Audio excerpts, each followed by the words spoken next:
Once upon a time, in a small, quiet village on the edge of a great forest, there lived a sweet little girl named Leila. Everyone loved her, but the one who loved her most was her grandmother. One day, her grandmother made her a beautiful red velvet cloak with a hood to keep her warm. Leila wore it everywhere, and soon everyone called her Little Red Riding Hood. One bright morning, Leila's mother said to her, "Leila, your grandmother is feeling sick. I've baked her some bread, made some butter, and poured some honey. Please, take this basket to her, and don't talk to strangers on the way." Leila smiled and replied, "Of course, Mother. I'll go straight to Grandma's house." She put on her red hood, took the basket, and started walking through the forest. The sun shone through the tall trees, and birds sang happily. The forest was beautiful and peaceful, and Leila felt cheerful. After walking for a while, she met a big gray wolf on the path. He had sharp teeth and glowing eyes, but he spoke in a soft voice. "Good morning, little girl," said the wolf. "Good morning," said Leila politely. "Where are you going so early?" Husket. "I'm going to visit my grandmother. She lives in the small cottage at the end of this path," she said. The wolf smiled slyly. "And what do you have in that basket?" "Some bread, butter, and honey for my grandma. She's feeling sick." The wolf's stomach growled. He thought, what a tasty little girl, but I must be clever.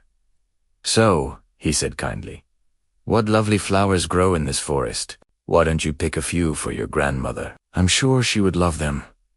Leila thought that was a good idea. She ran off the path to pick some pretty flowers. Meanwhile, the clever wolf ran quickly to Grandma's house. He knocked on the door. "Who's there?" called Grandma. "It's me, Leila," said the wolf in a soft voice. "Come in, my dear," said Grandma. The wolf entered, and before Grandma could say another word, he leaped onto her and swallowed her whole. Then he put on her nightgown, her cap, and glasses. He climbed into bed and pulled the covers up to his nose. A few minutes later, Leila arrived, holding a bunch of flowers in her basket. She knocked on the door. "Who's there?" sighed the wolf, trying to sound like Grandma. "It's me, Leila," she said. "Come in, my dear," said the wolf. Leila entered the cottage. The room was dim, and her grandmother looked strange. "Oh, Grandma," said Leila softly, "you look different today." "Yes, my dear," said the wolf. "Grandma, what big eyes you have. The better to see you with, my dear." "Grandma, what big ears you have. The better to hear you with, my dear." "Grandma, what big teeth you have. The better to eat you with." And suddenly, the wolf jumped out of bed and tried to catch her.